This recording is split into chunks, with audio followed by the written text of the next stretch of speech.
الاوردر بتاع النهارده يا جماعه، انا هرمي البوكس ده علشان افضي الترابيزه، لانه يا جماعه مش محتاج بوكس اقسم بالله. اوردر عائلي بمعنى الكلمه، بنوته اتوصت معانا طالبه اوردر لنفسها ولمامتها ولخالتها، والاحلى من كل ده للاوردر كله يا جماعه بوكسات تهاد وتحابب بكل الالوانات بتاعتها. يعني هي حرفيا اخذت الكوليكشن كله، اللهم بارك. واسمها مميز قوي، اسمها ايلاف.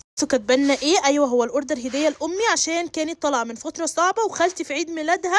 الهديه ملهاش علاقه برمضان، بس انا حبيت اخد واحد من نفسي عشان نعمل ماتشنج مع بعض. والله انت زي العسل يا الاف. تعالوا نشوف هي اخدت ايه. بصوا قبل ما ندخل هنا هوت في القسم بتاع منتجات رمضان، تعالوا نشوف الهدايا اللي هي اخدتها. اول هديه اخدتها، اخدت مخمريه منيه الكوكيز اللي اوريدي بتطلع هديه مجانيه على كل اوردر. وبصوا بقى تاني هديه اخدتها معانا عشان الاوردر بتاعها كان معدي ال1000 جنيه، فدخلت معانا في سحب عجله الحظ، وهي الهديه اللي هتطلع لها في الاوردر بتاعها اللي جاي.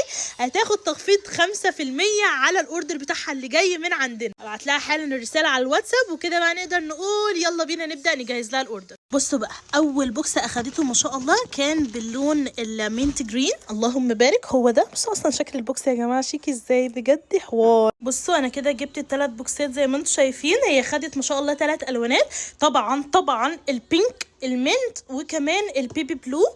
هوريهم لكم كده على السريع. اوكي، والله بوكسات تهاد وتحاب السنه دي نازله بسعر خطير ومحتوياتها تجنن. بصوا بقى، اول حاجه موجوده معانا المبخره مكتوب عليها اللهم بارك هذا البيت. دي اوريدي مشتركه في كل البوكسات.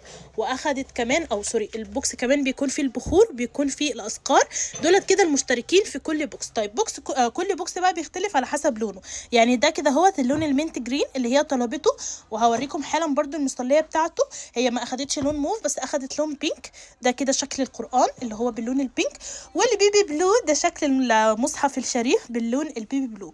هوريكم دلوقتي بقى المصليات. المنت جرين دي كده المصليه بتاعتها، لونها خطير ما شاء الله زي ما انتم شايفين، وبيبقى مكتوب فيها حاجات. يعني لسه موريها لكم فيديو قبل كده، مش هوريكم دي. استني هوريكم البينك. دي طبعا البينك، وديت الايه البيبي بلو. بصوا يا جماعه المصليه البينك، بصوا اصلا هي عريضه ازاي بجد يا جماعه. المصليات عريضه وكبيره حلوه قوي قوي. بصوا البينك مكتوب عليها وظني فيك جميل، تحفه.